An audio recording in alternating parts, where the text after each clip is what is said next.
నిన్న పవన్ కళ్యాణ్ గారు ఒక జగన్ని విమర్శించేటటువంటి క్రమంలో జగన్ని రానియను అధికారంలోకి ఈ పదాలు ఎంత తగ్గించుకుంటే అంత బెటర్.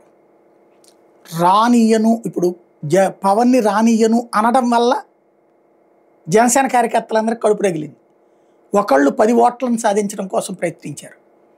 ఎప్పుడూ కూడా ఎదుటి వ్యక్తి మీద నేను ఆధిపత్యం చెలాయిస్తానన్నప్పుడు అవతల వ్యక్తి కూడా మాస్ అయినప్పుడు అతనికి ఒక వర్గం ఉన్నప్పుడు వాళ్ళు ఏకమవుతారు. క్రిందసారి జగన్ అభిమానులు దూరం కావటం, జగన్ వైసీపీ కార్యకర్తలే అతనికి దూరం కావడం, వైసీపీ నాయకులే వాళ్ళ స్వార్థాలు చూసుకుని అతన్ని వదిలేయడం అతనికి ఫెచ్చింగ్ అయింది.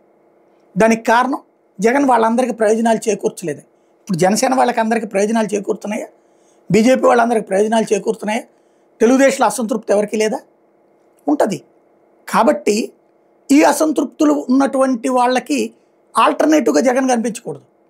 అలా కనిపించకుండా ఉండాలంటే ఫస్ట్ చూడాల్సినటువంటిది జగన్ని తిట్టడం ఒక్కటే పని కాకుండా ముందు ఇక్కడ స్ట్రీమ్ లైన్ చేయడం వ్యవస్థని.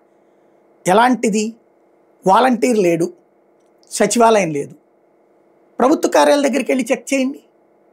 ప్రతి పనికి ఎంత లంచాలు తీసుకుంటున్నారో చూడండి. లంచం లేనిదే పని అవ్వట్ల, బ్రోకర్లు లేనిదే పని అవ్వట్ల, రాజకీయ జోక్యం లేనిదే పని అవ్వట్ల.